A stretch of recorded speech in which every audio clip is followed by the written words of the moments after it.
మంచిర్యాల జిల్లా చెన్నూరు మండలంలోని అక్కిపల్లి గ్రామ సమీపంలోని బతుకమ్మ వాగు నుండి అక్రమంగా ఇసుక తరలిస్తున్న 10 ఇసుక ట్రాక్టర్లను సీఐ రవీందర్ అడ్డుకుని స్థానిక పోలీస్ స్టేషన్ కు తరలించారు.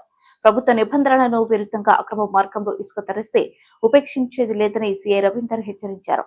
అదుపులోకి తీసుకున్న ట్రాక్టర్లని ఆన్లైన్ లో బుక్ చేసి ఉన్నాయని, వారికి ఆన్లైన్ సందేశం రావడానికి ముందే ట్రాక్టర్లు ఇసుక రీచ్లోకి వెళ్లాయని, అది తొందరపాటుతో జరిగిన తప్పిదమని, మరోమారు జరగకుండా ట్రాక్టర్ యాజమాన్యులను హెచ్చరిస్తామని మైనింగ్ ఏడీ బాలు అన్నారు.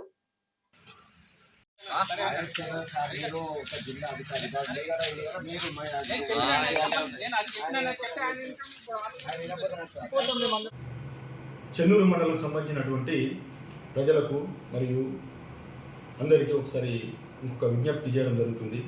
అదేంటంటే మనకు కొన్ని ఇల్లీగల్కి సంబంధించిన యాక్టివిటీస్ మన చెన్నూరు పట్టణంలో కొన్ని జరుగుతున్నట్టుగా కొద్ది సమాచారం ఉంది. అది దానికి సంబంధించిన వాటిలో ఇంపార్టెంట్ ఈ శాండ్కి సంబంధించిన ఇష్యూస్. ఈ శాండ్ అనేది ప్రాపర్గా మీరు ఆన్లైన్లో మీరు దాన్ని చేసుకొని మీరు తీసుకుంటే ప్రాబ్లం లేదు. అలా కాకుండా ఎలాంటి అనుమతి లేకుండా మీరు శాండ్ను దాన్ని ఇల్లీగల్గా పోయి మీరు శాండ్ను తీసుకొని చేస్తే మాత్రం దానిపైన ఖచ్చితమైన చర్యలు తీసుకోవడం జరుగుతుంది. శాండ్ విషయంలో చాలా స్ట్రిక్ట్గా ఉంది కాబట్టి దీన్ని శాండ్కు అనుమతి తీసుకున్న తర్వాతనే, మైనింగ్ వాళ్ళ అనుమతి తీసుకున్న తర్వాతనే, లేదా రెవెన్యూ వాళ్ళ అనుమతి తీసుకున్న తర్వాతనే ఈ శాండ్కు సంబంధించిన మీకు సంబంధించిన శాండ్ను మీరు తీసుకోవాల్సి వస్తుంది. అలా కాకుండా ఎలాంటి అనుమతి లేకుండా మీరు ఈ శాండ్ పైన చేస్తే మాత్రం ఖచ్చితంగా చర్యలు తీసుకోవడం జరుగుతుంది.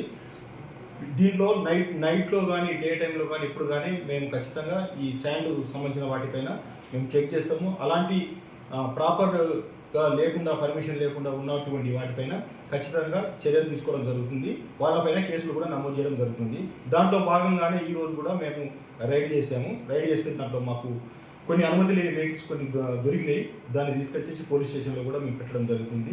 మైనింగ్ అధికారుల వాళ్ళ తోటి తీసుకొని మైనింగ్ అధికారులు మేము కలిసిపోయి తీసుకోవడం జరిగింది. వాళ్ళ యొక్క దాన్ని బేస్ చేసుకొని వాళ్ళపైన కూడా అనుమతి లేని వాటిపైన కేసు రిజిస్టర్ చేయడం జరుగుతుంది. కాబట్టి ఈ శాండ్ విషయంలో చాలా జాగ్రత్తగా ఉండాలి.